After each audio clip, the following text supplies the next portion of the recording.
sebagainya itu akhirnya semua harus beralih ke fungsi-fungsi penelitian. Karena memang kebetulan urusan penelitian dan pengembangan ini menjadi salah satu urusan yang menunjang bidang pendidikan ya, yang menjadi amanah dari PMK 212 ya.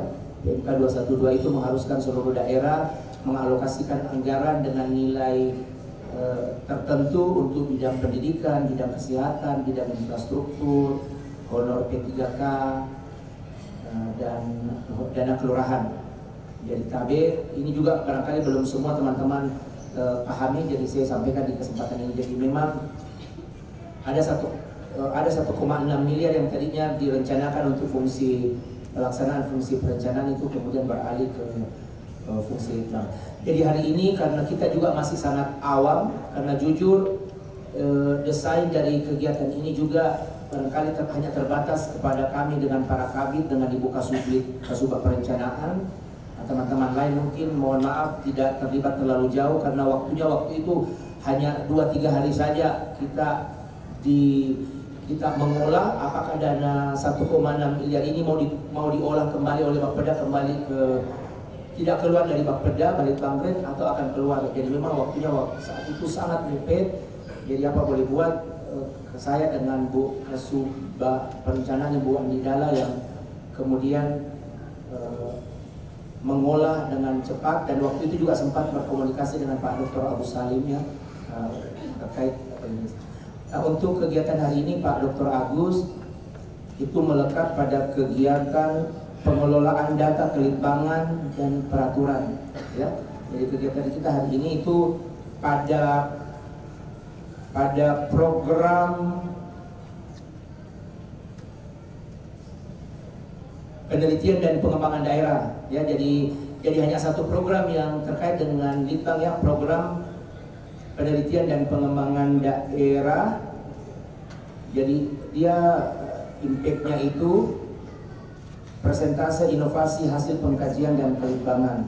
Nah, kemudian terdiri dari berbagai kegiatan-kegiatan. Nah, salah satunya adalah kegiatan pengembangan bidang penyelenggaraan pemerintahan dan pengkajian peraturan, makanya dia di sosial budaya.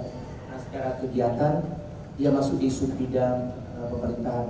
Nah, dia berada di sub kegiatan pengelolaan data kelitbangan dan peraturan. Mohon izin karena ini anggarannya cukup banyak kita gunakan.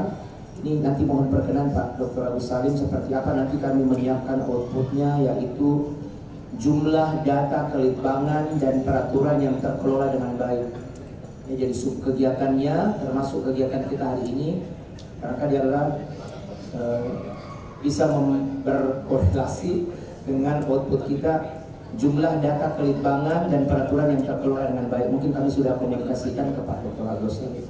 Termasuk mungkin pikiran kami Pak Dr. bahwa bagaimana bisa mengelola data kelitbangan ini, fungsi-fungsi kelitbangan ini bisa kami selenggarakan dengan maksimal, dengan efektif. Barangkali perlu diawali juga dengan peningkatan kapasitas, termasuk mendengarkan kembali wawasan-wawasan teman-teman terkait dengan fungsi litbang ini. Itu barangkali termasuk nanti Pak Dr. Agus, karena di penelitian ini selain yang memang ada di ATP, karena dia memang satu-satunya kemarin fungsi penelitian kita terlihat di kegiatan-kegiatan yang ada di UPTD ATP. Itu pun juga sebenarnya lebih banyak ke pengembangannya, karena hasil-hasil penelitian Batan waktu itu yang kemudian dimanfaatkan, dilanjutkan Pak Agus. Ada kemarin penelitian varietas benih padi ya, Lidia dan sebagainya, itu yang kemudian setiap tahun tinggal dikembangkan saja, membeli bibitnya dari sana, dikembangkan sendiri di area yang sudah ditetapkan, kemudian didistribusikan atau dipasarkan ke para petani. Nah, tahun ini selain yang tadi kami sebutkan, selebihnya itu memang betul-betul murni adalah penelitian dan pengembangan. Jadi ada kegiatan litbang aspek sosial. Nah, litbang aspek sosial ini kami juga mohon perkenan Pak Dr. Agus, sebenarnya kami arahkan kepada bagaimana bisa menghasilkan pengkajian atau evaluasi tentang kemiskinan dan indeks pembangunan manusia.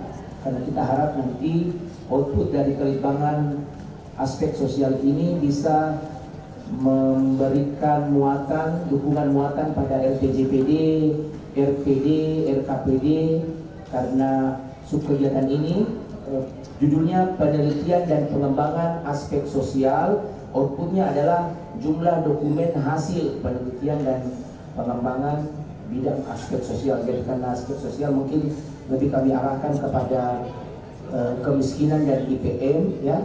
Nanti tinggal diselaraskan dengan barangkali evaluasi yang juga dilakukan di bidang randal.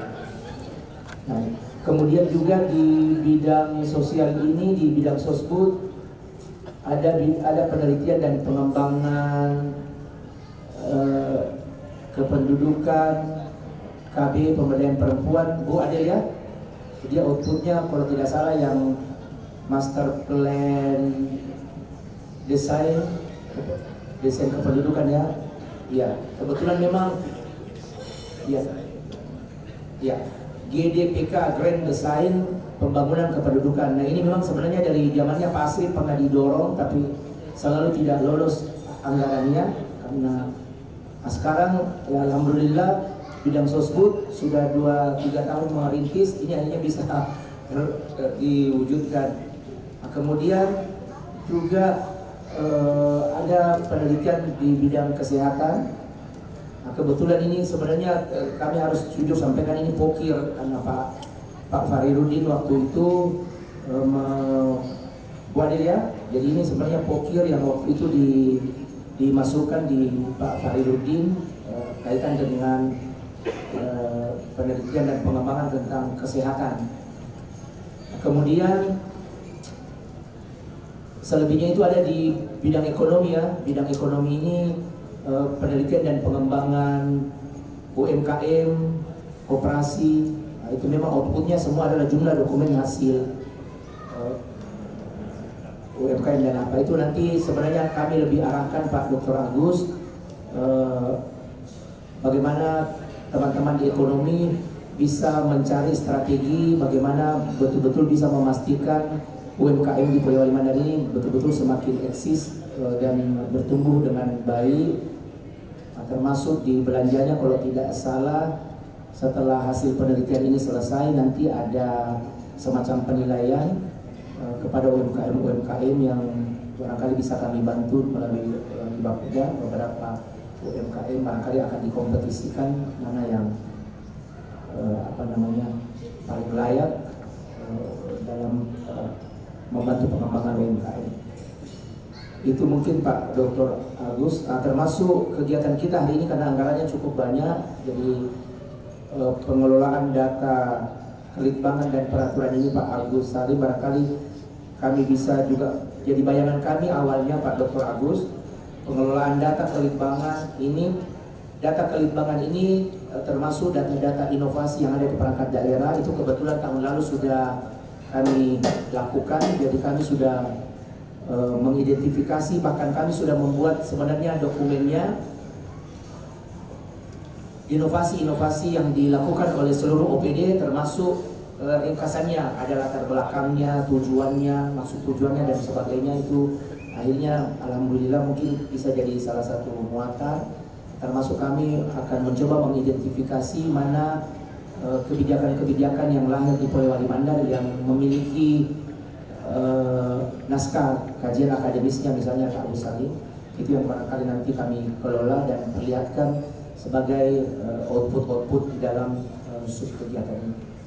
Itu barangkali mohon maaf karena memang waktunya memang waktu itu buat dia hanya 2-3 hari kita rumuskan bagaimana kami bisa memilih-milih subkegiatan yang kita pastikan outputnya memang betul-betul dibutuhkan di Kabupaten Polewali Mandar. Jadi kami memang tidak sekedar juga memilih subkegiatan, tapi kami juga kecuali IPIL itu terlambat memasukkan litbangnya. Jadi IPIL itu mau menyusun ranperda tentang permukiman kumuh Bu Adel, tapi agak terlambat menyampaikan datanya. Sudah dibuat Bu Adel tapi tertolak di keuangan karena datanya sudah dikirim ke pusat. Nah, IPIL ini kalau tidak salah litbangnya dia lebih didorong yang UGD stunting ya, updating geospatial data stunting. Jadi dia kelitbangan perumahan permukiman Pak Agus juga. Ya, terima kasih Pak Kaban. Assalamualaikum warahmatullahi wabarakatuh. Selamat pagi, salam sejahtera untuk kita semua.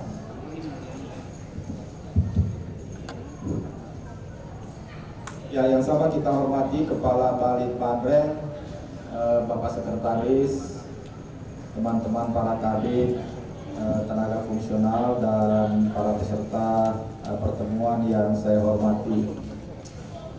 Ini mumpung masih suasana Idul Fitri, perkenankan saya secara pribadi menyampaikan selamat Hari Raya Idul Fitri, minal aidin wal faizin, mohon maaf lahir dan batin. Saya senang sekali Pak Kaban bisa kembali bertemu untuk mendiskusikan beberapa hal terkait dengan tugas dan fungsi Balitbangren. Sebelumnya saya sempat komunikasi dengan Pak Kaban bahwa ada dua hal yang dimintakan ke saya untuk kita diskusikan, dan salah satunya sebetulnya sudah sangat mendesak ya, yaitu evaluasi RPJPD. Dan Pak Kaban juga meminta saya memberikan sedikit penjelasan mengenai hal ini, karena kalau kita mengacu pada surat edaran nomor 600.2.1 itu jelas sekali mengatakan bahwa Gubernur Sulawesi Barat itu harus mengirimkan seluruh laporan evaluasi RPJPD kabupaten kota plus provinsi paling lambat di bulan Juni. Jadi gubernurnya saja itu paling lambat bulan Juni. Itu artinya bahwa kabupaten itu sudah harus menyelesaikan laporan evaluasinya sebelum bulan Juni berakhir. Nah, bagi saya itu agak mendesak ya, karena besok kan sudah bulan Mei. Jadi efektifnya sebetulnya kita cuma punya waktu kira-kira sekitar 5-6 minggu saja untuk menyelesaikan dokumen evaluasi RPJP. Nah, masalah ini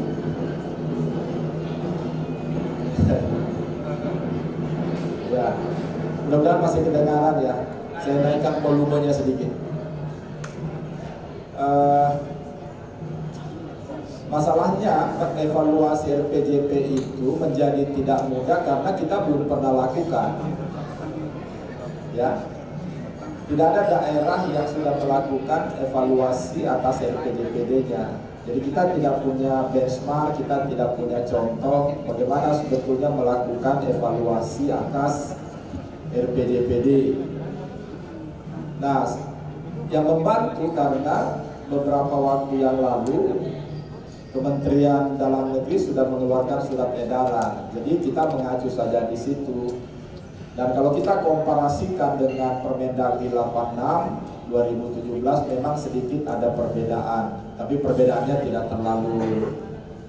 terlalu signifikan lah. Nah, karena ini mendesak, jadi agenda utama terkait dengan diskusi tentang kelitbangan, terutama kaitannya dengan PMK 212. Ini PMK 212 kan sebetulnya sama radikalnya dengan gerakan 212 begitu ya. Ya, termasuk Biro Sablet 212. Jadi ya, ini memang di banyak pertemuan saya mendapatkan banyak keluhan atas PMK 212 ini. Tapi karena ini sudah menjadi keputusan, kita siasati saja. Kita sudah harus menyusun dokumen RPJPD. Dokumen RPJPD periode berikutnya hanya dimungkinkan untuk ditulis, disusun kalau didahului dengan evaluasi. Nah, masalahnya Kemendagri juga minta supaya RPJP, bukan evaluasi ya, RPJP-nya itu bisa selesai sebelum perhelatan Pilkada tahun depan. Kenapa begitu? Karena diharapkan bahwa seluruh kandidat atau calon bupati Polman yang akan datang di dalam menyusun visi misinya yang akan ditawarkan pada kontestasi pilkada itu sudah mengacu merujuk pada dokumen RPJPD. Nah, proses pilkada kan dimulai bulan Mei tahun depan. Ya, pencoblosannya sendiri nanti di bulan November.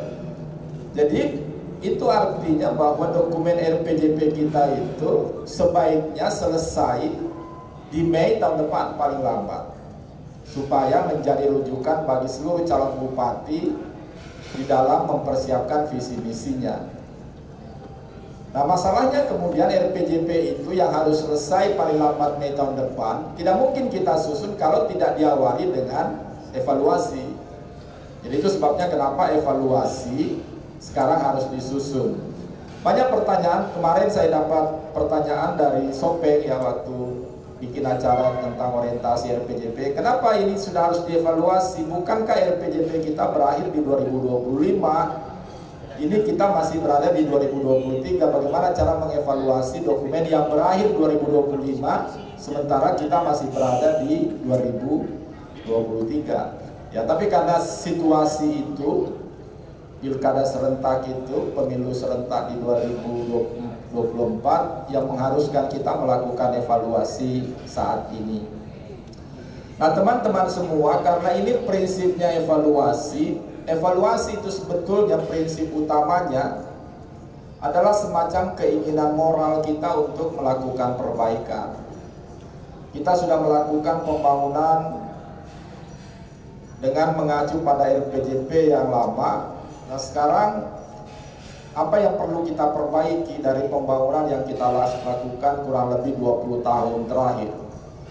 Jadi sebetulnya prinsip utama dari evaluasi itu karena kita pengen memperbaiki situasinya Polman untuk perspektif 20 tahun yang akan datang. Nah, karena itu nanti kita harus tunjukkan di dalam evaluasi itu apa yang berhasil, apa yang tidak berhasil, apa yang gagal, apa yang sukses begitu. Nah, itu pertama yang menjadi kesadaran bersama. Nah, sekarang tujuan utama evaluasi itu mengukur hasil, mendefinisikan keberhasilan.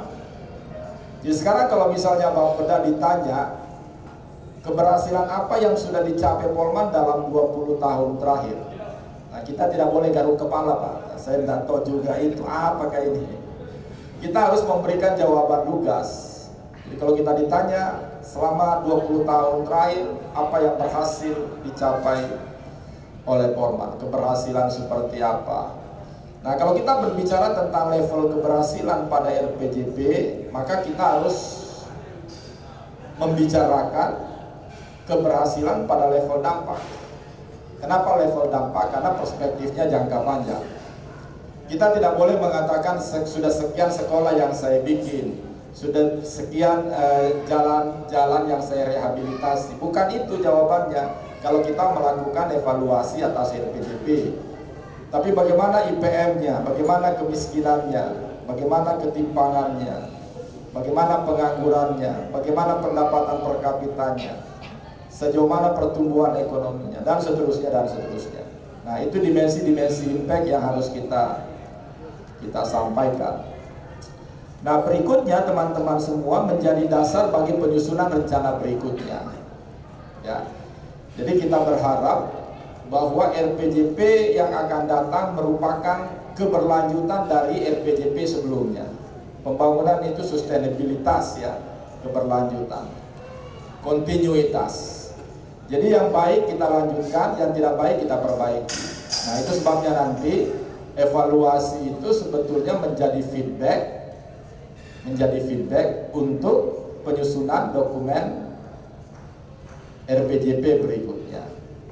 Nah, kita belajar perencanaan teman-teman semua ya, bahwa perencanaan itu sebuah siklus kan. Menyusun rencana, mengimplementasikan, melaksanakan, memonitoring, evaluasi kita susun rencana berikutnya. Nah, kita berharap nanti perspektif evaluasi juga menuntun kita di dalam menyusun RPJP periode berikutnya. Nah, saya tidak pengen terlalu jauh di situ. Sekarang saya pengen saja sampaikan teman-teman semua bagaimana sebetulnya kerangka logik evaluasinya, ya. Nanti yang lain saya sharing saja. Jadi ini semacam bagan yang membantu tim penyusun evaluasi di dalam mempersiapkan dokumen evaluasi RPJP. Ya, kita mulai dengan sasaran pokok. Ini istilah yang atau terminologi diksi yang dipakai di RPJP. Berbeda misalnya RPJM, ya, RPJM cuma tujuan dan sasaran. Tapi kalau di RPJP itu dia pakai istilah sasaran pokok. Nah, sasaran pokok itu ada indikator kinerjanya, ada target kinerjanya. Nah, saya belum mendalami dengan baik dokumen RPJPD-nya Polewali Mandar. Di surat edaran itu salah satu hal yang disampaikan merespon banyaknya RPJPD yang tidak ada targetnya, sehingga kemudian ada klausul yang mengatakan bahwa bagi daerah-daerah yang RPJP-nya tidak disertai dengan target kuantitatif, maka perlu dilakukan semacam penyesuaian. Kemarin saya kasih orientasi secara secara daring kepada Selayar. Selayar itu RPJP-nya juga tidak ada angka kuantitatifnya. Dia cuma mengatakan bahwa pendapatan per kapita meningkat dalam 20 tahun. Ya, angka kemiskinan berkurang, tapi berapa berkurangnya tidak ada angkanya. Nah, sekarang bagi dokumen semacam itu kita harus melakukan semacam penyesuaian. Penyesuaiannya dengan mengkuantifikasi capaiannya, bukan menentukan targetnya. Karena kalau menentukan targetnya berarti kita merencanakan masa lalu, Pak. Ya, tidak boleh begitu, ya. Jadi terpaksa kita cuma mengungkapkan apa yang sudah dicapai, bagaimana trennya. Jadi trennya menjadi ukuran keberhasilan. Sementara kalau ada targetnya, realisasinya dibandingkan dengan target menjadi ukuran keberhasilan. Tapi kalau dokumen kita tidak punya target, maka salah satu cara untuk mengevaluasinya cuma melihat apakah kita bertumbuh atau tidak. Nah, nanti dari targetnya kita tentukan realisasinya, baru kemudian kita hitung tingkat capaiannya. Nah, di tingkat capaian itu Bapak dan Ibu yang menunjukkan kita berhasil atau tidak. Apakah kita berhasil mencapai pendapatan per kapita, apakah kita berhasil menurunkan angka kemiskinan. Nah, di situ ada dua hal yang disampaikan, bahwa apa yang menjadi faktor pendukung dan apa yang menjadi faktor penghambat. Nah, di banyak diskusi dengan teman-teman tim penyusun evaluasi, terakhir saya diskusi dengan Sopeng, kesulitannya itu adalah mengidentifikasi faktornya. Jadi misalnya kalau kemiskinan kita tidak mencapai target di Polman, penurunannya bergerak lambat misalnya, lalu apa yang menjadi penghambatnya? Apa sebabnya? Nah, jawaban yang paling singkat kan dibilang anggarannya terbatas. Itu jawaban ringkas, ya, bahwa kita tidak punya anggaran yang memadai untuk menanggulangi kemiskinan.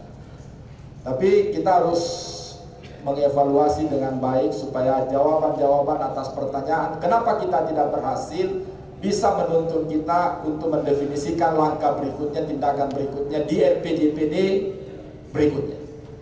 Karena kalau kita tidak bisa mengidentifikasi faktor penghambatnya, kendalanya, tantangannya, masalahnya, saya kira kita akan kesulitan untuk mendefinisikan tindakan 20 tahun yang akan datang.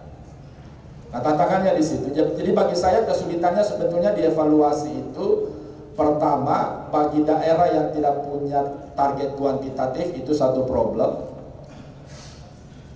Yang kedua, bagi daerah yang sudah punya angka kuantitatif di RPJPD-nya, problemnya itu mendefinisikan faktor pendukungnya, faktor pendorongnya, dan mendefinisikan faktor penghambat.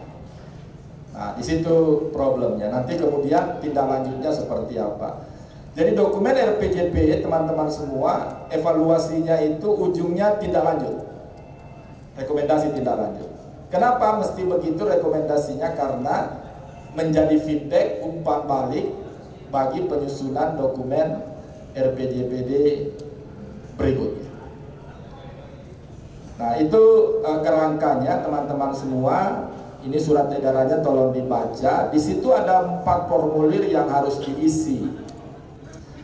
Intinya ada di formulir 2. Ya ini terlalu kecil, tapi saya pengen menyampaikan saja bahwa formulir 2 itu cuman mengungkapkan apa visinya RPJP, apa misinya, apa sasaran pokoknya. Sasaran pokok itu harus ada indikatornya, ada targetnya. Ada indikatornya, ada targetnya. Jadi misalnya sasaran pokok itu mendorong pertumbuhan ekonomi. Nanti indikatornya pertumbuhan ekonomi, targetnya berapa. Nah selain target itu dilihat percapaian 5 tahun, juga dilihat percapaian 20 tahun. Jadi di situ ada kolom-kolom berapa capaiannya di tahapan pertama, tahapan kedua, tahapan ketiga, dan seterusnya. Nah kesulitannya, ada sedikit kesulitan di soal periode itu karena pentahapan RPJP dengan periode RPJMD kita tidak ketemu, Pak. Ya tidak ketemu tahunnya. Ya tidak persis ketemu tahunnya karena RPJMD kita kan berakhir tahun depan, sementara RPJP-nya kan 2025. Nah tetapi yang diminta di sini itu periode 5 tahunnya. Jadi 2005, 2010, 2015, 15, 20, 25. Nah, setelah kita tentukan targetnya, baru kemudian kita tentukan apalagi namanya realisasinya, kita hitung tingkat capaiannya, baru kemudian kita hitung faktor pendukungnya, faktor penghambat. Nah pertanyaan yang sering kali muncul, apakah kalau kita berhasil tidak perlu dikemukakan faktor penghambatnya? Apakah yang tidak berhasil saja yang kita kemukakan faktor penghambat?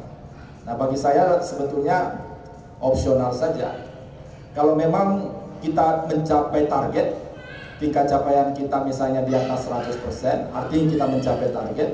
Kalau memang dianggap bahwa tetap ada masalah yang harus diselesaikan, yang memungkinkan kita meraih targetnya lebih signifikan, diungkapkan saja.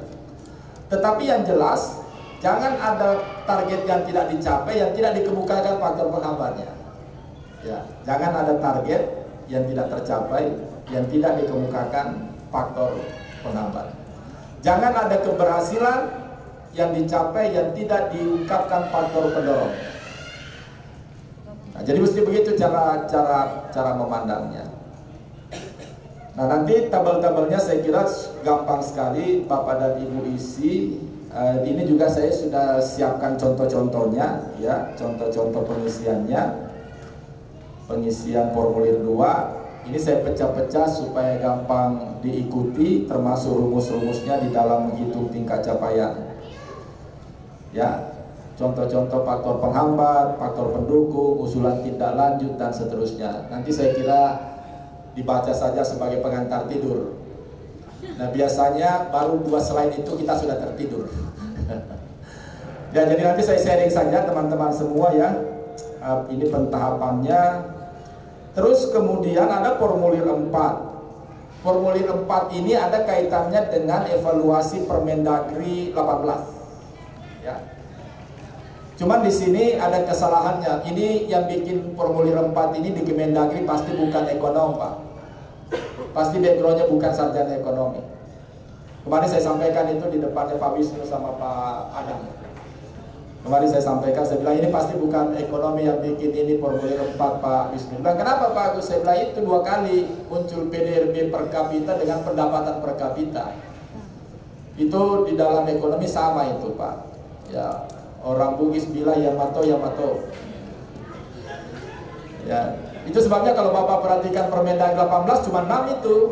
Sekarang di surat edaran menjadi 7. Kenapa menjadi 7? Waktu saya lihat ini kenapa jadi 7 ya? Padahal 6 kan indikator makro daerah itu. Ternyata dia tambahkan pendapatan per kapita. Padahal sudah ada PDRB per kapita. Ya, itu artinya dia bukan ekonom. Nah, itu saja saya kira terkait dengan evaluasi. Terakhir soal evaluasi cuma ada 4 bab. Ya, 4 bab, ada pendahuluannya, ada capaian kinerja RPJPD pada periode akhir, terus kemudian faktor pendorong dan faktor penghambat, dan terakhir kesimpulan dan rekomendasi.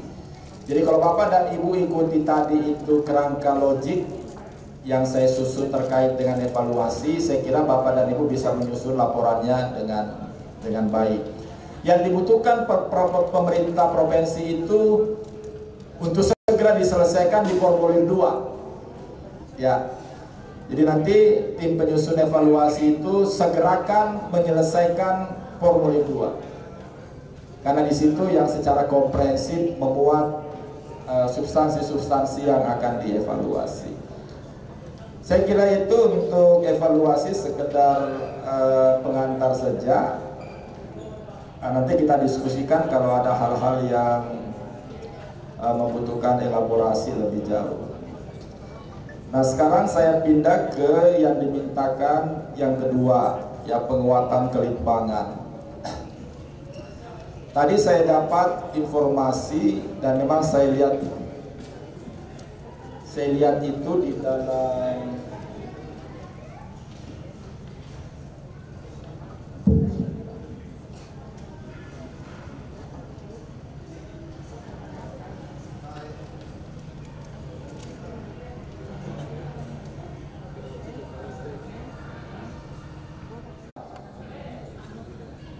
salah satu yang ditekankan itu adalah memberikan anggaran untuk kegiatan litbang untuk mendukung setidaknya pendidikan, kesehatan, dan pekerjaan umum.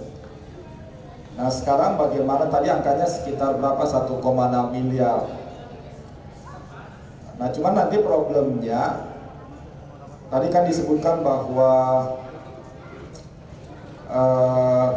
ada juga rencana untuk bikin misalnya kegiatan kelitbangan terkait dengan pengembangan UMKM.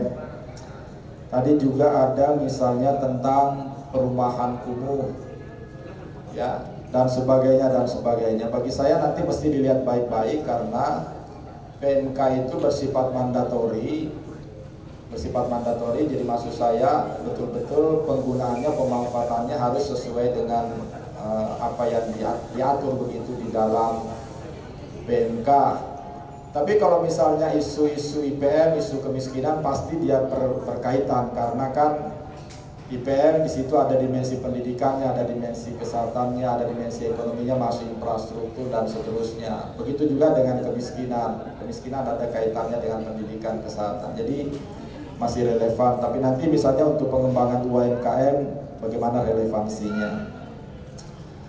Nah, intinya sebetulnya teman-teman semua bahwa kelitbangan itu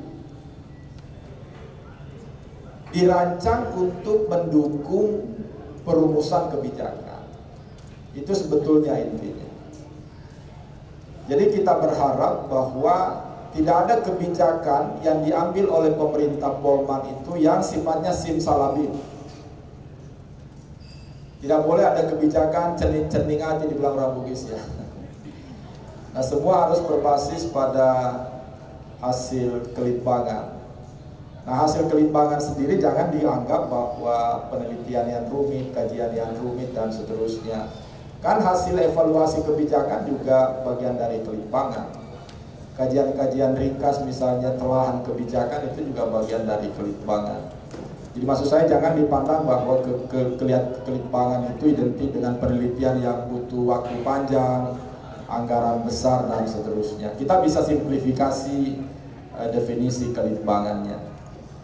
Nah, sekarang kalau kita mengacu pada Permendagri 17, ya, di situ jelas sekali disebutkan beberapa hal yang terkait dengan kelitbangan. Di situ didefinisikan juga. Jadi ada beberapa terminologi yang dipakai yang kaitannya dengan kelitbangan. Ada penelitian, ada pengkajian, ada pengembangan, ada pengoperasian, ada perekayasaan, terakhir evaluasi kebijakan.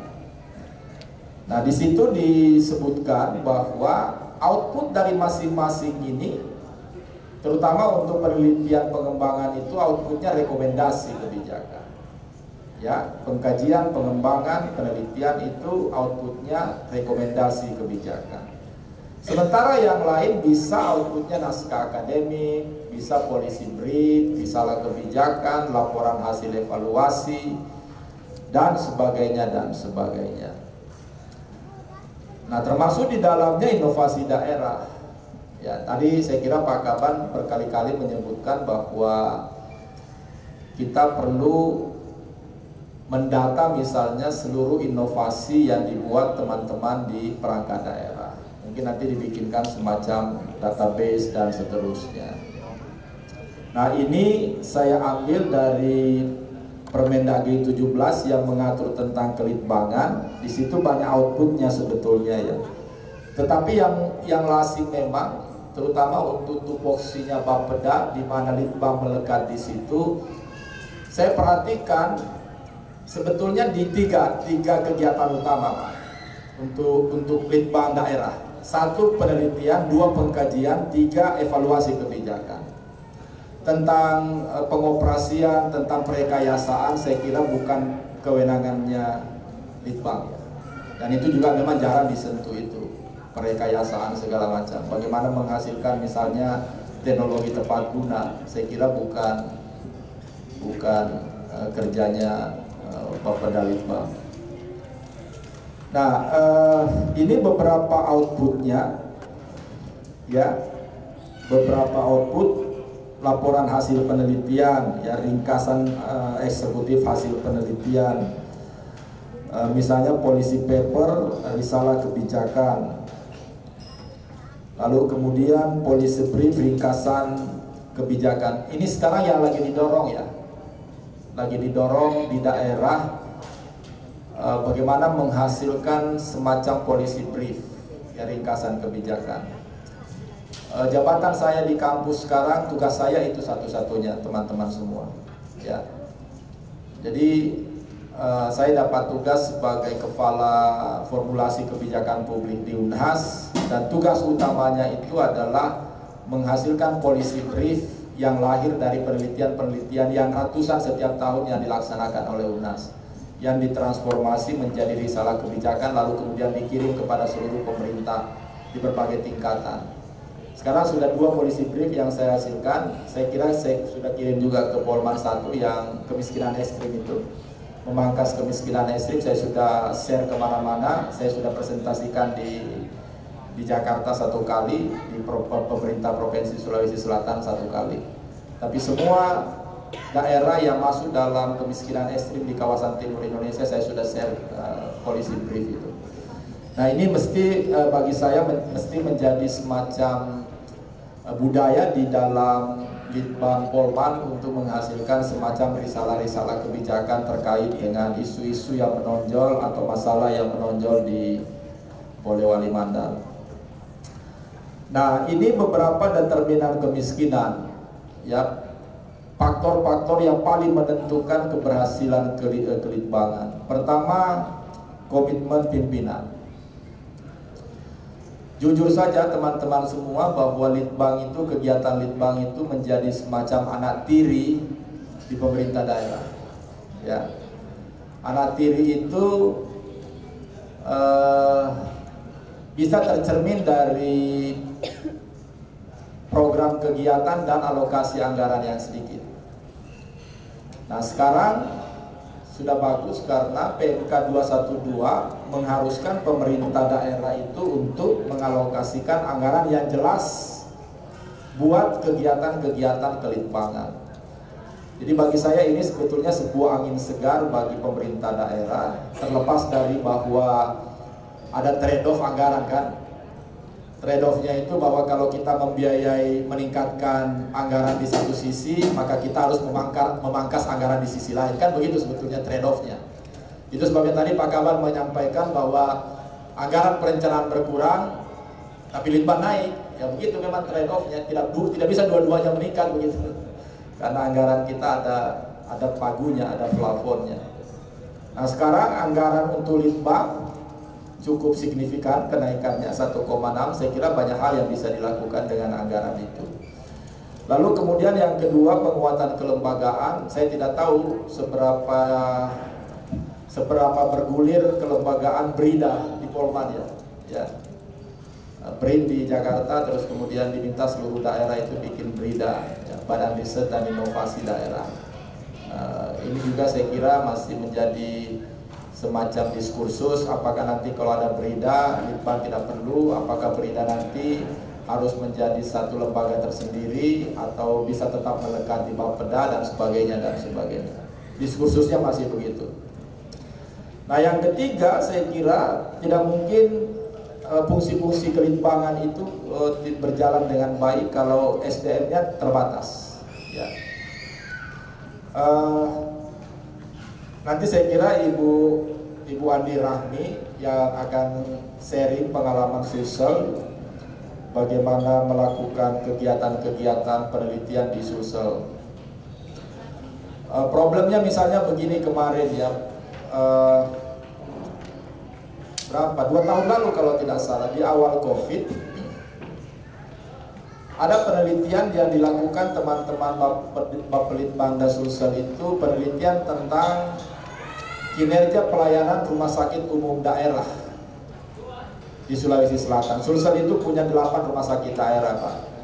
Ya, mulai dari Wahidin sampai pada rumah sakit Sayang segala macam, rumah sakit haji, ada 8. Yang menarik, tim penelitinya yang karena ini swakelola, tim penelitinya dari Balitbang Sulsel tidak satu pun sarjana kesehatan, Pak. Tim penelitinya banyak dari sarjana teknik. Jadi sarjana teknik meneliti tentang kinerja rumah sakit. Nah, problemnya di situ sebetulnya. Nah, sekarang nanti kalau misalnya kita pengen meneliti tentang aspek pendidikan dan kesehatan di kemiskinan ekstrim misalnya, apakah kita punya sumber daya di Bapeda yang memahami soal konsep pendidikan kaitannya dengan kemiskinan? Tantangannya begitu. Ya. Kalau tidak, kita harus meng-hire orang lain untuk menjadi mesin tempel begitu untuk mendampingi tim. Tetapi bagi saya, upaya yang harus dilakukan adalah kita harus mengidentifikasi personil-personil di Litbang mengenai kapasitas dan kompetensinya, atau paling tidak passionnya di mana, pada isu mana. Jadi mungkin misalnya Pak Gunawan passionnya misalnya di soal IPM misalnya, mungkin siapa yang lain passionnya misalnya di infrastruktur, kajian-kajian infrastruktur, kajian UKM dan segala macam. Tapi bagi saya kita perlu mengidentifikasi setiap personilnya. Nah, terakhir anggaran ini kita punya tadi sekitar 1,6 M. Kira-kira bisa membiayai berapa banyak kajian, berapa banyak penelitian, berapa banyak risalah kebijakan, berapa banyak apalagi namanya peraturan perundangan dan segala macam. Nah, sekarang ini semacam alurnya teman-teman semua. Jadi tadi saya sudah menyampaikan mengenai output kelitbangannya, keluarannya, ada hasil penelitian, ada ringkasan, executive summary, ada policy brief, segala macam.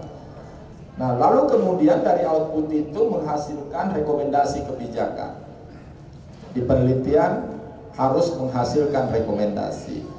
Nah, apakah nanti rekomendasi itu ditindaklanjuti atau tidak oleh para pengambil kebijakan? Jadi misalnya ada kajian ringkas misalnya di Polman tentang kemiskinan ekstrim, ada rekomendasinya. Apakah rekomendasinya itu ditindaklanjuti oleh Pak Bupati? Kemarin saya lihat di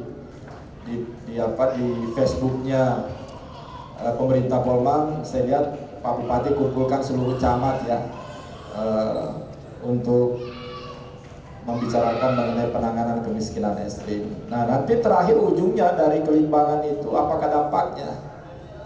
Jadi menghasilkan kajian, penelitian, kajian itu menghasilkan rekomendasi kebijakan, rekomendasinya ditindaklanjuti, tindaklanjuti nanti menghasilkan dampak ya, apa dampak yang dihasilkan. Betulkah nanti kemiskinan ekstrim misalnya di Polman itu berhenti, terhapus atau tidak?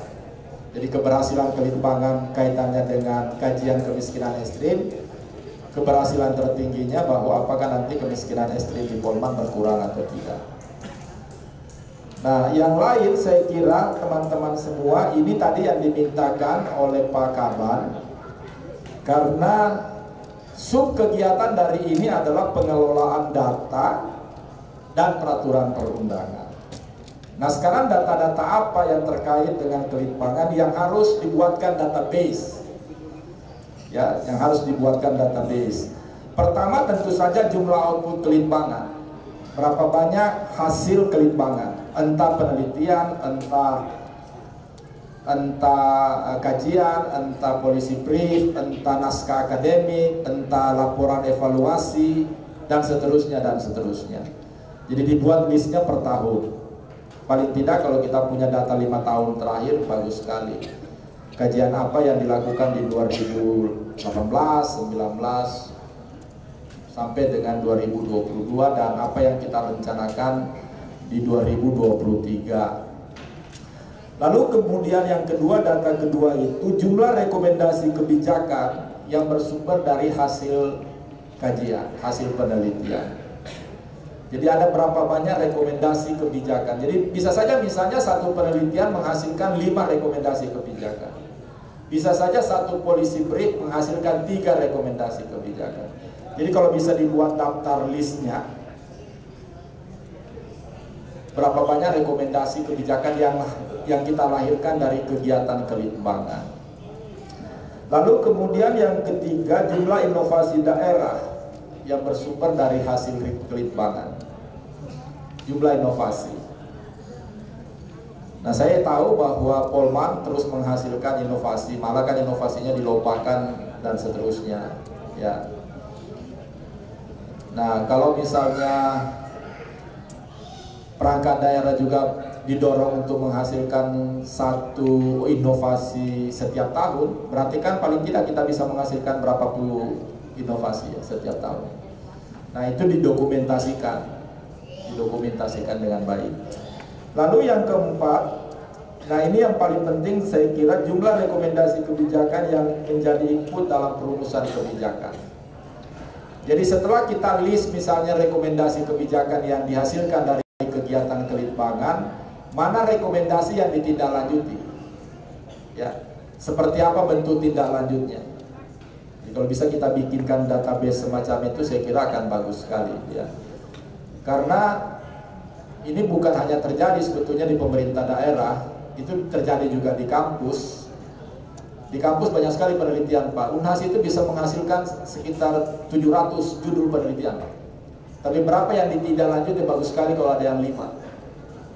Sebagian tersimpan di laci, berhenti di sekedar jurnal, publikasi dan seterusnya. Nah, kita berharap karena ini pemerintah daerah, ya karena kalau kampus kan memang tidak bisa memaksakan pemerintah daerah untuk mengikuti rekomendasinya. Tapi kalau pemerintah daerah bisa sebetulnya mendesakkan ya, bahwa ini rekomendasi penelitian yang dihasilkan oleh Bapeda dari hasil kelimpangannya. Dia bisa mendiseminasikan kepada perangkat daerah, kepada bupati, wakil bupati untuk mendorong implementasinya. Itu jauh lebih mudah ketimbang perguruan tinggi. Nah, lalu kemudian yang kelima, jumlah peraturan perundangan yang terbit yang bersumber dari hasil kelimpangan. Nah, tadi ada kaitannya dengan subkegiatan ini. Nah, saya sekarang ambil sebagai terakhir ya, sebelum kita diskusi, saya ingin ambil satu kasus di mana saya terlibat di dalamnya, Pak. Yaitu kasus kajian sutra di Sulsel. Nah, saya pengen sedikit menjelaskan bagaimana riwayat kenapa kajian ini muncul. Kita tahu bahwa Sulsel itu pernah berjaya menghasilkan sutra, terutama untuk Wajo dan Sope. Lalu oleh Pak Gubernur, waktu itu Pak Nurdin Abdullah, selama menjabat itu di tahun pertamanya, di mana-mana di banyak forum selalu dia sampaikan bagaimana mengembalikan kejayaan sutra, mengembalikan kejayaan sutra.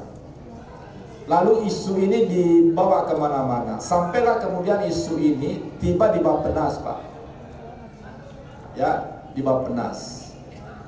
Lalu di Bappenas itu ada satu lembaga konsorsium dari lembaga donor yang namanya KSI, Knowledge Sector Initiative, yang funding utamanya bersumber dari Australia, AusAid, ya, fundingnya dari Australia.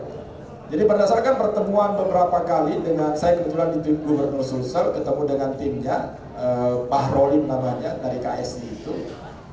Lalu kita kita sampai pada kesimpulan bahwa kajian sutra yang harus dibiayai dari KSI. Jadi fundingnya lebih banyak bersumber dari dana Australia. Nah, yang menarik dari penelitian ini karena penelitian ini betul-betul kolaboratif. Dananya bersumber dari pemerintah Australia melalui AusAid. Lalu kemudian KSI mengorganisir konsorsiumnya. Bappenas terlibat deputi pengembangan regionalnya. Lalu Bapeda Sulsel sebagai pemerintah penggunanya. Yayasan Bakti yang mengorganisir pelaksanaannya dengan melibatkan LSM lokal. Lalu saya sebagai akademisi dan juga Endi Jaweng itu dari Ombudsman ada Ibu Atia Yumna dari Lembaga Semeru yang menjadi tim penjaminan mutunya. Jadi dua dari akademisi, saya sama Prof. Darmawan Salman, lalu ada satu Atia Yumna dari Lembaga Semeru yang memang concern pada isu-isu pengembangan ekonomi lokal. Lalu kemudian ada Pak Endi Jaweng dari Ombudsman yang menjadi tim penjaminan mutunya. Nah, itu yang bagi saya ini betul-betul menarik. Cuma memang anggarannya besar. Saya tidak mengatakan bahwa semacam ini penting bagi Polman, tetapi menurut saya contoh semacam ini menarik untuk direplikasi dengan skala yang lebih terbatas tentu saja. Ya, ini menghasilkan sejumlah data dan informasi tentang sutra. Ini betul-betul complicated datanya, mulai dari aspek ekonominya, sosialnya, kulturnya, dan sebagainya. Menghasilkan usulan-usulan program kegiatan yang dipetakan berdasarkan stakeholder. Jadi ujung kesimpulan dan rekomendasi dari penelitian ini mengidentifikasi program kegiatan yang dikerjakan oleh siapa. Jadi dinas perindustrian apa pekerjaannya, perdagangan apa pekerjaannya, segala macam. Itu dipetakan dengan baik. Terus kemudian hasilnya didiseminasikan kepada para pihak, terutama kepada pemerintah Wajo dan pemerintah Sopeng. Itu berkali-kali didiseminasikan, Pak. Nah, terus kemudian ditindaklanjuti oleh para pengambil kebijakan. Jadi sekarang dari beberapa program kegiatan yang menjadi rekomendasi kajian ini ditindaklanjuti oleh pemerintah Wajo dan pemerintah Sopeng. Yang paling menarik bagi saya dari kegiatan ini, dan ini ada kaitannya dengan sub kegiatan kita hari ini, peraturan perundangan. Jadi dari hasil kajian ini melahirkan rekomendasi pentingnya pemerintah daerah melahirkan peraturan perundangan yang terkait dengan pengaturan tentang motif sutra. Nah, itu disampaikan ke Pak Gubernur, lalu kemudian Pak Gubernur bikin peraturan gubernur tentang judulnya itu penggunaan label pada kain sutra motif khas. Jadi ini untuk semacam property right ya, hak cipta segala macam. Itu ada peraturan gubernurnya tentang label, tentang motif, tentang merek sutra yang dihasilkan oleh pemerintah Wajo dan Sopeng. Dan peraturan ini lahir dari kegiatan penelitian. Nah, sekarang nanti teman-teman semua, bahwa apakah nanti kalau kita melakukan kegiatan kelimbangan di Polman, kita juga nanti bisa melahirkan misalnya peraturan bupati yang bersifat mengikat kepada para pemangku kepentingan untuk melaksanakan rekomendasi penelitian yang dilakukan. Nah, saya kira itu saja ya sekedar pengantar diskusi kita, teman-teman semua. Dua hal saya sampaikan secara ringkas. Saya berharap mudah-mudahan mendapatkan respon untuk menjadi bahan diskusi kita semua. Ya, saya kembalikan. Terima kasih. Assalamualaikum warahmatullahi wabarakatuh. Assalamualaikum warahmatullahi wabarakatuh. Biar lebih semangat kita beri aplaus dulu tadi Dr. Agus. Saya kira sudah sangat luar biasa, walaupun singkat, tapi saya kira banyak hal barangkali yang kemudian bisa memberi semangat kepada kita dan membuat pekerjaan kita saya kira bisa lebih terarah ya, bisa lebih terarah terhadap pelaksanaan tugas pokok dan fungsi kita. Nah, mohon izin Pak Dr. Agus, barangkali untuk sesi selanjutnya kami nanti berikan kesempatan kepada teman-teman ya, untuk mungkin ada hal-hal yang ingin dipertanyakan. Karena saya kira ini kita bersyukur sekali ya, di waktu libur ini Pak Dr. Agus betul-betul berkenan meluangkan waktunya kepada kita. Jadi sebagai, karena kita yang meminta, jadi memang saya memberikan waktu kepada narasumber, kita yang atur waktu tak Pak Dokter, kami menyesuaikan saja. Karena saya kira kita juga perlu sedikit betul-betul memahami karena ini waktu libur ini. Alhamdulillah karena Polman yang meminta, jadi saya kira Pak Dr. Agus Salim ini sebenarnya beliau ini kalau dengan fungsi penelitian tadi, kalau kita tekuni, kita fokus, saya kira tidak ada yang tidak mungkin ya, pasti akan bisa juga kita laksanakan. Nah, cuma sekarang porsi di perencanaan ini dari bulan Januari sampai bulan 6 ini yang sepertinya Randal juga sangat membutuhkan dukungan dari bidang-bidang. Nah ini juga masalahnya Pak Dr. Agus. Nah, kemudian pembentukan tim, saya kira sepakat tadi dari Randal saja bagaimana betul-betul, karena jujur saya juga sebenarnya membagi peran ke OPD mengenai evaluasi RPJP. Mana saya konsultasi RPJPD, membawa beberapa teman, tapi saya kira justru kegiatan seperti ini mungkin orang lain melihatnya jalan-jalan lagi Pak beda apa, tapi kalau saya walaupun hanya 2 jam 3 jam, tapi saya kira memang ada betul-betul substansi yang bisa kita dapatkan ya, untuk kemudian menjadi bekal kita selepas dari ini. Kan ada tindak lanjutnya ya, bukan hanya menghasilkan hasil litbang rekomendasi ditindaklanjuti, justru sebenarnya ilmu-ilmu atau wawasan-wawasan yang kita dapat dalam kegiatan seperti ini itu yang sebenarnya kami berharap betul-betul tertindaklanjuti. Kabit-kabit barangkali kemudian bergerak juga bagaimana mencari mekanisme model kerja yang tepat di masing-masing bidang. Karena kalau saya barangkali tidak ada waktu yang banyak untuk terus. Nah bidang bisa saja model untuk bekerja berbeda-beda ya. Bisa jadi ada yang suka di dalam ruangan, bisa juga ada yang mungkin suka di luar ruangan, atau bisa jadi senang kalau ada Pak Kaban hadir, Pak Sekban hadir, atau ada yang tidak. Jangan dulu dilibatkan atau seperti apa itu, kembali ke model teman-teman. Oke, saya kira kami berikan kesempatan. Oh ya, silakan Pak Dr. Agus.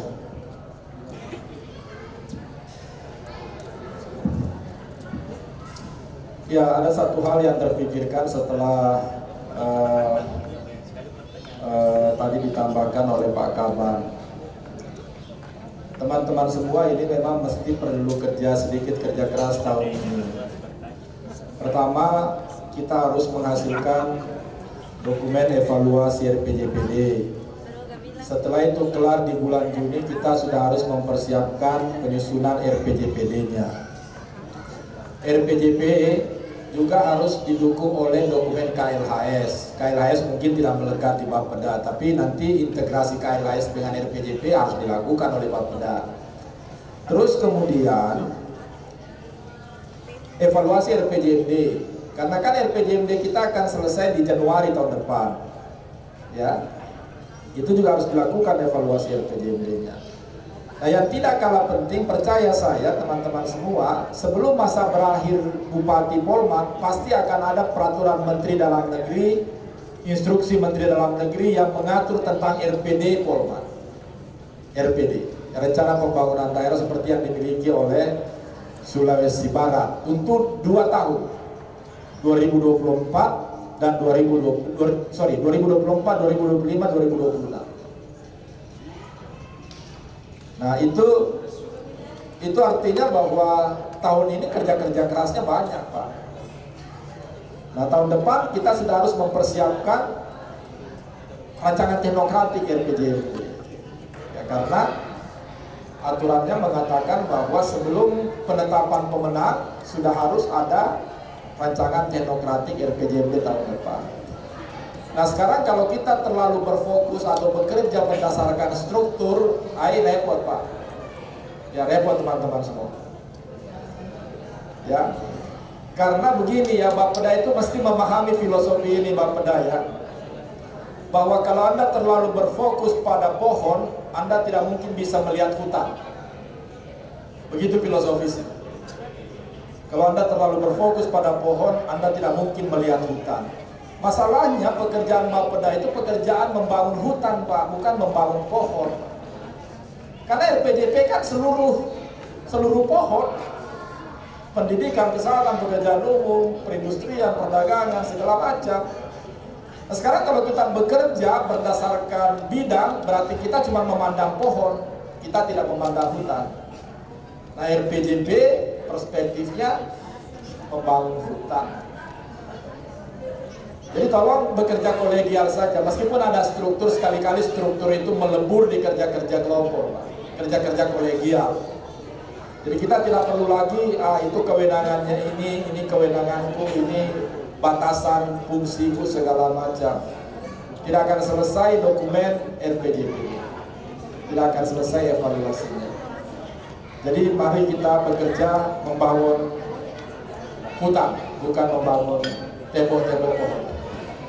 Saya kira begitu ya, segera tambahan saja ya. Terima kasih Pak Dr. Agus.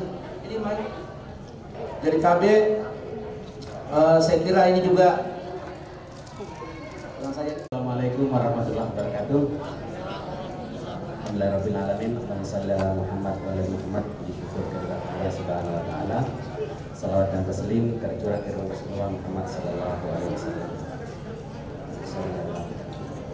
Kami hormati kemuliaan Bapak Kepala Bidang, hormati kemuliaan Pak Dr. Agus, Kepala Sumber, kemuliaan Pak Sekda, Pak Kabit, teman-teman profesional dan seluruh keluarga besar Balikpapan yang hadir pada kesempatan hari ini, yang maaf tidak bisa menunjukkan satu persatu. Izin pimpinan, barangkali nanti mohon disambung atau dilengkapi pertanyaan teman-teman dari Randal, karena memang ini tadi waktu sebelum materi Pak Dr. Agus tahu sih pertanyaan, saya rasa tadi pas tadi dijelaskan kenapa langsung pegang-pegang sampingnya leher ini. Tapi insya Allah kita baikkan, tetap semangat. Insya Allah mohon bantuan bimbingan dari Pak Dr. Agus, misalkan kami menemukan kendala, mohon insya Allah tetap diberikan bantuan dan bimbingan. Izin Pak Dokter, kami mulai dari RPJPD.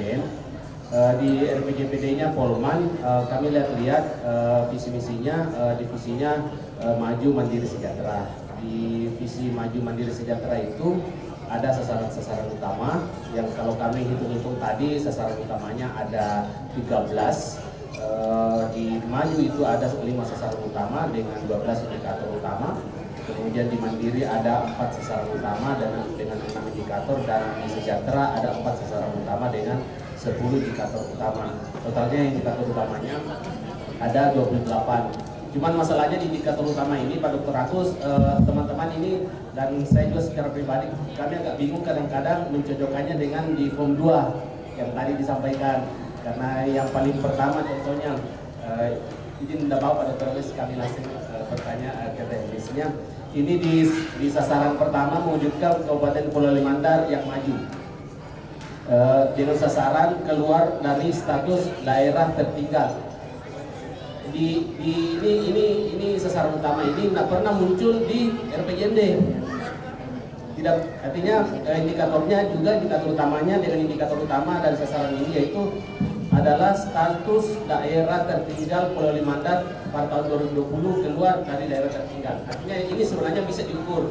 Ini bisa diukur, artinya dia menargetkan pada tahun 2020 Polman keluar dari daerah tertinggal. Alhamdulillah kita sekarang sudah keluar dari daerah tertinggal, dan itu sebenarnya menjadi satu prestasi dan itu bisa diukur.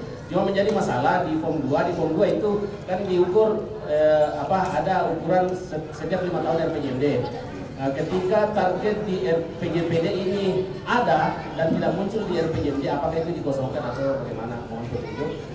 Terus yang kedua, di sasaran yang kedua contohnya meningkatnya daya saing daerah.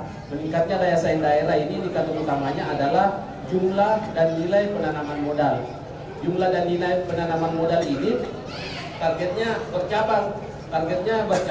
Ia bahasakan bahwa ditargetkan pada tahun 2025 Polewali Mandar mencatatkan diri sebagai daerah tujuan utama penanaman modal di Provinsi Sulawesi Barat. yang ditunjukkan oleh nilai penanaman modal tertinggi di kabupaten lainnya se-provinsi Sulawesi Barat. Artinya ini apakah tetap kita memungkinkan memasukkan data-data target begitu dengan membandingkan dengan kabupaten lain, karena dia ini sifatnya dia bisa data ini bisa bergerak. Ya, itu saja barangkali untuk secara utama. Terus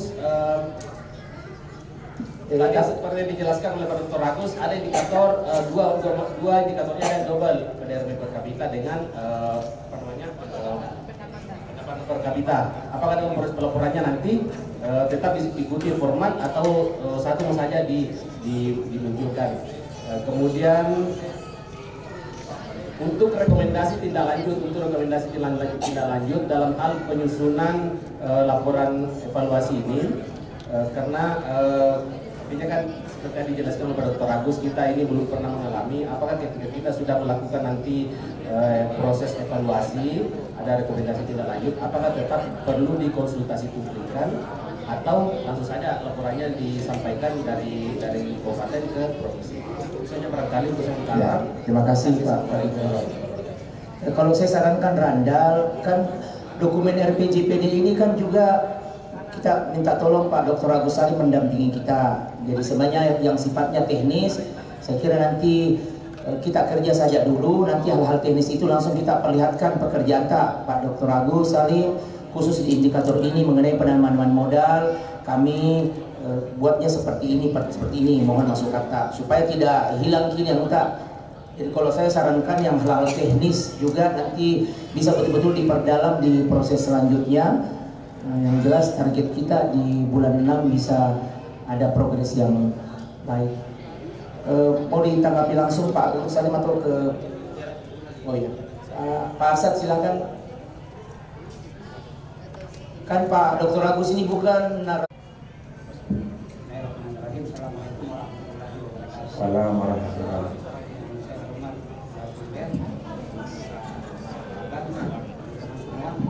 Ada dua pertanyaan mungkin ini penjelasan yang perlu konfirmasi. Yang pertama mengenai laporan PPD yang demikian.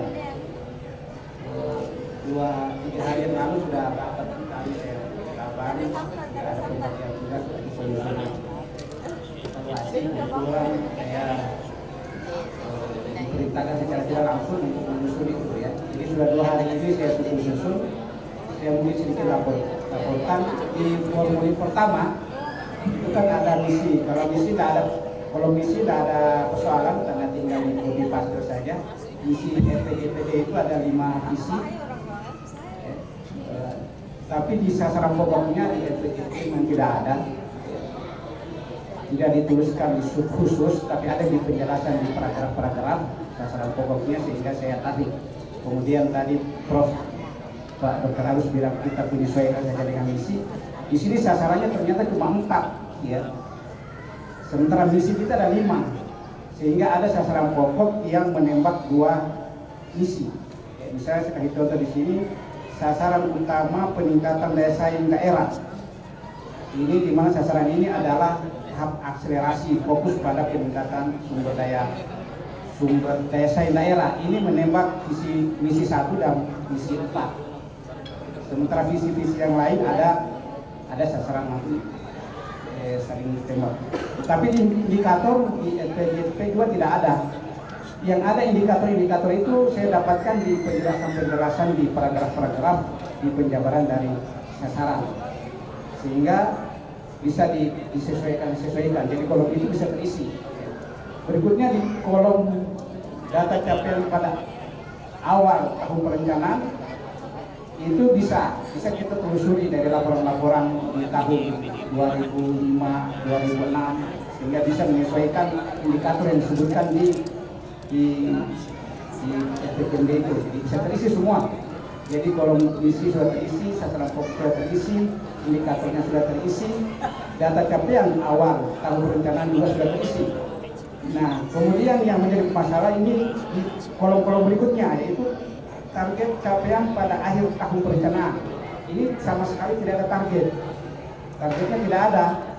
Apalagi target pada periode pertama, periode kedua, ketiga, dan keempat tidak ada. Kalaupun ada itu bersifat kuantitatif. Misalnya di sini proporsi jalan dalam kondisi baik. Jadi ini sasarannya di periode kedua, yaitu ditemukan di periode kedua, tidak ditemukan di periode ke-1. Ditemukan di periode kedua dengan pernyataan proporsi jalan dalam keadaan kondisi baik. Cuma pernyataan begitu saja. Dan pernyataan kualitatifnya tidak ada, kuantitasnya tidak ada. Nah, ini yang menjadi persoalannya. Nah, kemudian kalau capaian juga ini tinggal kita telusuri di dokumen-dokumen pencapaian. Dan selanjutnya kolom target pencapaian ini kita tinggal tarik, dan faktor-faktor penghambat ini kita diskusikan. Jadi di formulir 2 ini yang terisi kalau dipersenkan sudah sekitar 25%. Terus untuk formulir ke-6 ini yang terdiri dari periodisasi. Kolom pertama itu kalau saya visi misi, ini bisa dilacak. Ada visi, ada misi semua. RPJMD ini menjelaskan tentang periode pertama, kedua, ketiga, dan keempat. Ini di kolom 1 tentang visi misinya. Ya, visi misinya bisa dilacak. Kemudian di kolom tujuan sasaran. Nah, ini kolom tujuan sasaran bisa juga terlacak, bisa kita tarik. Tapi di indikator, nah ini yang indikator untuk di periode pertama agak sulit dilacak. Ya, periode kedua bisa sedikit dilacak, periode ketiga bisa, dan keempat lebih jelas lagi. Dan untuk kolom ini untuk periode yang keempat itu sudah terisi, jadi sudah 100% terisi. Jadi yang periode pertama, kedua, ketiga belum terisi. Jadi formulir 6 ini ya kalau dipersenkan sudah 25%. Artinya 20% itu dari periode yang keempat sudah terisi semua, termasuk kolom-kolomnya. Tapi periode pertama, kedua, ketiga belum terisi. Kemudian di formulir 4 ini sudah terisi juga semua, tinggal kita diskusikan kolom indikatornya, capaiannya sudah terisi, capaian kinerja awal juga sudah terisi, tinggal kita diskusikan dan dinarasikan. Untuk kolom 5 yang tadinya adalah pendapatan per kapita, kalau saya hubungkan dengan RPJMD itu justru pengeluaran per kapita, indikator pengeluaran per kapita. Sehingga sini saya ganti bukan pendapatan per kapita tapi pengeluaran per kapita, disesuaikan dengan indikator yang ada di RPJMD. Di situ disebutkan pengeluaran per kapita, supaya mungkin bisa membedakan dengan PDRB per kapita, sehingga ini terisi. Jadi kolom ini sudah terisi 100%, tinggal penjelasan deskriptifnya. Jadi saya bisa menyebutkan di formulir ini sudah ya 75% lah, tinggal 20% dinarasikan. Kemudian di formulir 5 ini berisi 2 kolom, yaitu periode perencanaan, arah kebijakan, ini sudah ada, terisi semua. Tinggal uraian pencapaiannya. Jadi di uraian pencapaiannya belum terisi. Ya, ini butuh pencarian data untuk menjelaskan arah kebijakannya. Saya kira itu yang perlu saya sampaikan, yang perlu kita ketahui bersama. Jadi setelah keseluruhan, mungkin penyusunan laporan ini sudah sekitar ya 20-30% lah. Jadi kalau ditargetkan sampai dengan akhir 2 Mei, yang kerja rame-rame saya kira ini bisa selesai. Apalagi kalau tambah dengan bimbingan Dr. Agus, saya kira itu jadi bagus. Kemudian yang pertanyaan kedua mengenai penelitian.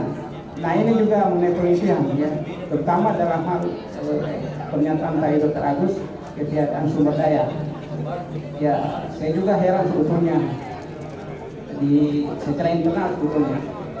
Seperti saya di sini, saya kan sebetulnya background saya itu adalah orang kesehatan, punya pengalaman kerja mulai dari posyandu, pustu, pernah kerja di pustu, pernah kerja di puskesmas, sudah keliling, ya, sudah pernah kerja di rumah sakit, dinas kesehatan, bahkan mengundang beberapa jabatan strategis, kemudian dipindah di DPRD, tapi artinya pendidikan saya juga menunjang ya, dalam bidang SDM tentang kesehatan. Saya sebagai nutrisionis ya, saya sebagai epidemiologi kesehatan, Unhas, master saya master manajemen kesehatan. Tapi artinya kalau dalam hal penelitian, terutama yang bidang kesehatan, itu tidak digunakan di teman-teman ya. Saya juga heran kenapa tidak digunakan komposisi itu. Kadang saya harus bekerja sendiri. Contoh misalnya beberapa tahun ini saya melakukan kajian tentang stunting. Saya sudah dapatkan solusinya. Saya tawarkan sama teman-teman, hati-hati. Tahun lalu itu saya tawarkan bahwa hati-hati kalau kita tidak bekerja gini akan terjadi peningkatan stunting. Tapi ternyata teman-teman tidak percaya. Di akhir tahun HCSG ternyata sesuai dengan hasil kajian saya. Saya heran juga. Bisa. Ternyata lebih percaya. Persoalannya adalah mereka lebih percaya yang bukan kompetensinya daripada yang memiliki kompetensi. Ya itu yang persoalan besar. Kenapa saya yang ahlinya tidak dipercaya, lebih dipercaya yang bukan ahlinya? Ya saya lihat tanggapan dari Pak Dr. Agus ini. Ini bagaimana solusinya ini? Saya yang ahli di bidang, bukan ahli mana ya, artinya pengalaman kerja saya di bidang kesehatan ini sudah mumpuni, tapi lebih percaya orang yang bukan kesehatan daripada saya sendiri. Saya kadang dibilang mau kritik, udah enak juga teman, ya mau bilang mau juga tidak, tapi faktanya gitu ya. Ini apa tanggapannya Pak? Terima kasih Pak. Terima kasih Pak Arsyad. Saya kira Pak Dr. Agus Salim tadi sudah dengan langsung Pak Abid Randa dengan Pak Arsyad. Mungkin langsung saja karena kami Pak Agus Salim juga ada acara setengah 1 siang. Jadi barangkali jam 12 bisa kita selesaikan kegiatan ini karena kita akan makan siang dan sebagainya. Ya, terima kasih Pak Gunawan sama Pak Arsyad ya. Saya yakin persis bahwa dokumen RPJP kita itu pasti ada sasaran-sasaran pokoknya. Meskipun saya belum lihat secara detail dokumen RPJPD-nya Polman, tapi saya yakin bahwa pasti ada sasaran pokok. Problemnya memang seperti yang disampaikan Pak Arsyad bahwa tidak semua sasaran pokok itu disertai dengan target kuantitatif. Problemnya di situ. Nah sekarang bagaimana menyiasati situasi itu? Pertama bagi saya yang penting bisa disajikan dulu data capaiannya, realisasinya Pak. Ya targetnya, kolom-kolom targetnya dikosongkan saja. Tetapi untuk indikator-indikator yang targetnya sudah ada, angka kuantitatifnya dimasukkan. Lalu dipastikan bahwa semua indikator itu, semua sasaran pokok itu ada realisasinya. Nanti bagaimana menghitung capaiannya nanti kita diskusikan lagi. Nah tadi Pak Gunawan menyampaikan bahwa ada sekitar 28 IQ-nya ya. Jadi nanti indikator kinerja itu diplot saja, masuk di tabel di formulir 2 seluruh indikator itu. Nah sekarang kalau tidak ada target kuantitatifnya kosongkan, tapi tolong diisi realisasinya, data capaiannya. Sedangkan tingkat capaiannya nanti kita bisa bicarakan. Nah mengenai misalnya target-target yang ada di maju bahwa Polman itu akan keluar sebagai daerah tertinggal, mungkin barangkali bagusnya kalau ini dideskripsikan saja, dinarasikan saja. Bahwa misalnya pada tahun 2005 ketika RPJP disusun itu, Polman masih berada pada kategori daerah tertinggal. Nah sekarang dalam perjalanannya tahun berapa atau tahapan keberapa di RPJP, Polman itu sudah keluar dari status sebagai daerah tertinggal. Nah mungkin barangkali begitu saja modelnya untuk hal-hal yang katakanlah target-target kuantitatifnya agak susah diplot masuk ke dalam formulir 2. Jadi narasi saja. Nah sementara tadi misalnya untuk penanaman modal tadi, meskipun tidak ada target kuantitatifnya, tapi kan ada target relatifnya, bahwa dia pengen menjadi posisi tertinggi di Sulawesi Barat. Nah kalau itu kan sebetulnya bisa diplot di dalam formulir 2, ya posisi teratas misalnya targetnya. Sekarang realisasinya posisi keberapa, berarti seperti yang disampaikan tadi Pak Gunawan, kita perlu lihat daerah lain bagaimana sebetulnya realisasi penanaman modalnya, bahwa apakah kita betul mencapai target itu sebagai daerah yang paling tinggi capaian penanaman modalnya atau seperti apa. Nah, PDRB per kapita dengan pendapatan per kapita, pakai saja pendapatan per kapita, ya. Tapi kalau di Permendagri 18 kan sebetulnya dia pakai PDRB per kapita ya. Ya itu saja bagi saya dipakai, mengikuti saja Permendagri 18. Satu saja Pak Gunawan, tidak perlu menjadi 7, satu saja. Nah hasil evaluasinya kalau menurut surat edaran dan juga berdasarkan Permendagri 86 itu tidak ada sama sekali konsultasi publik untuk evaluasinya. Tidak ada konsultasi publiknya. Jadi kalau laporan hasil evaluasinya selesai, mungkin diselesaikan Bapeda, langsung saja dikirim ke pemerintah provinsi untuk dikompilasi menjadi laporan provinsi. Karena yang dilaporkan ke Kemendagri itu laporan provinsi, bukan laporan kabupaten. Jadi provinsi mengkompilasi laporan-laporan kabupaten untuk menjadi sebuah laporan evaluasi yang akan dikirim ke Kementerian Dalam Negeri. Nah yang penting barangkali Pak Gunawan dipahami bahwa evaluasi RPJP itu mengikuti formulir 2, sementara RPJMD itu mengikuti formulir 6. Ya, jadi misalnya begini, kalau misalnya ada indikator-indikator yang ada di RPJP ternyata tidak tercermin di RPJMD, berarti masukkan di formulir 2.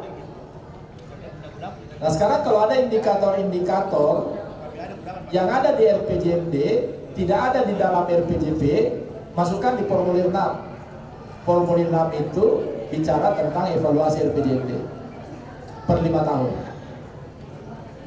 Nah jadi nanti konsistensi antara formulir 2 dengan formulir 6 itu konsistensinya pada indikator, di mana indikator itu muncul di RPJPD dan sekaligus muncul di RPJP.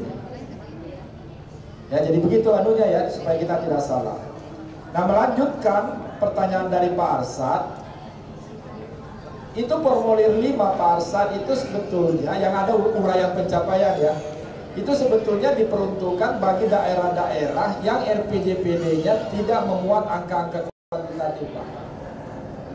Jadi uraian pencapaian itu di formulir 5 mengungkapkan mengenai gambaran pencapaian Polman secara tren atau secara komparasi dengan Sulbar dan nasional. Jadi cara pengungkapan kita atas target apa, indikator-indikator yang tidak ada target kuantitatifnya, terpaksa harus menggunakan 2 cara.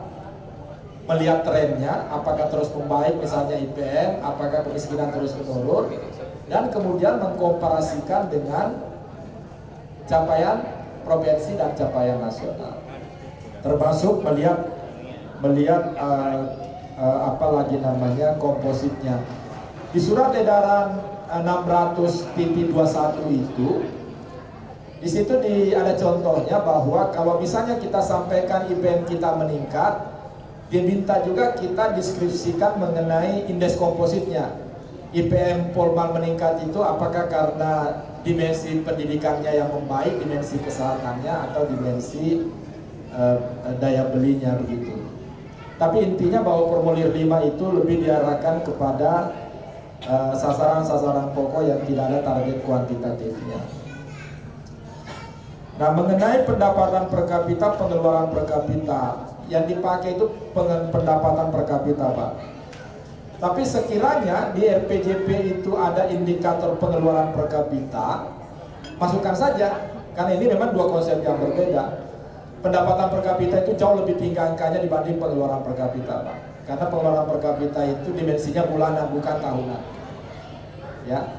Jadi pendapatan per kapita tetap dimasukkan di formulir 2. Kalau tidak ada targetnya, isi capaiannya. Pengeluaran per kapita masukkan di di formulir 2, kalau tidak ada targetnya isi capaiannya.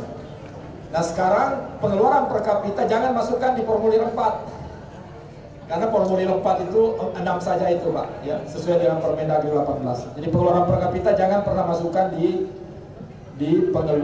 formulir 4 seolah-olah ingin diparalelkan dengan pendapatan per kapita. Nah saya kira tadi soal uraian pencapaian. Nah ini soal kesehatan ya, tadi Pak Arsyad menyampaikan bahwa sebetulnya backgroundnya panjang, pengalamannya panjang di isu-isu kesehatan. Saya kira sangat bisa membantu di Bapeda Pak. Nah kalau kita sebetulnya bekerja di Bapeda itu kita tidak boleh sakit hati atas embel-embel pendidikan segala macam, karena cara pandangnya di Bapeda itu harus holistik, komprehensif. Ya, bahwa kemudian ada orang yang ditunjuk sebagai kepala bidang kepala kabin ekonomi tapi backgroundnya hukum, kita bacakan saja alhamdulillah. Ya, nggak usah kita sakit hati. Kenapa dia itu kabin ekonomi sementara backgroundnya hukum? Nah saya ini ekonomi, kenapa bukan saya jadi kabin? Abaikan itu. Bagi saya sih kita perlu saling mendukung saja. Ya, semua kemampuan terbaik kita dicurahkan untuk membangun Polman Pak melalui Bapeda. Ya. Nah kalau misalnya mengandalkan ini quote kedua yang saya sampaikan tadi, kalau Anda terpaku pada pohon Anda gagal melihat hutan. Sekarang quote kedua kaitannya dengan Pakaban Pak.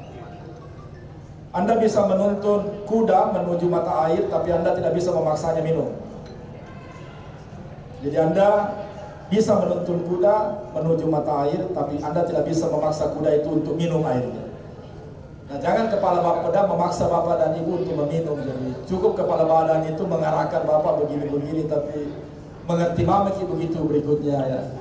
Bahwa kalau sudah dikasih tanggung jawab kerjakan, jangan lagi dipaksa. Mengerti maksud saya ya? Ya, jadi kalau sudah ditunjuk ini bertanggung jawab, kerjalah secara mandiri, secara tim, segala macam untuk menghasilkan dokumen. Karena Pak Kepala Badan tidak bisa memaksa Bapak dan Ibu untuk minum. Dia cuma bisa mengantarkannya ke mata air. Oke ya, saya kira begitu ya. Ini memang semakin banyak kebajikan saya setelah Ramadan Pak. Ya. Saya kembalikan, terima kasih. Terima kasih Pak Dr. Agus. Sebenarnya masih sangat ingin barangkali teman-teman kita berdiskusi ya, tapi kita juga harus mengerti bahwa Pak Dokter barangkali jam 12 mungkin paling lambat harus berpisah dengan kita. Ini beliau ada kegiatan lain. Jadi untuk sesi diskusi barangkali cukup Pak Kabit Randal mungkin dengan Pak Arsyad saya kira bisa mewakili apa yang kita tanyakan. Itu saja mungkin. Nah untuk RPJPD terima kasih karena memang Pak Arsyad sudah luar biasa ya, 2-3 hari bekerja.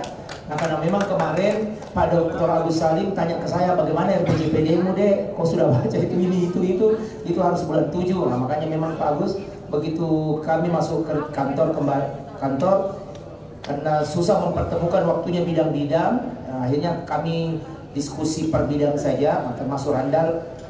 Waktu itu kami dorong untuk segera menyiapkan dan menyiapkan evaluasi RPJPD. Nah ternyata tabel-tabel tersebut sudah diolah. Nah, tinggal barangkali nanti Randal, saya kira kalau sudah bekerja begitu, cari waktu, panggil bidang-bidang semua.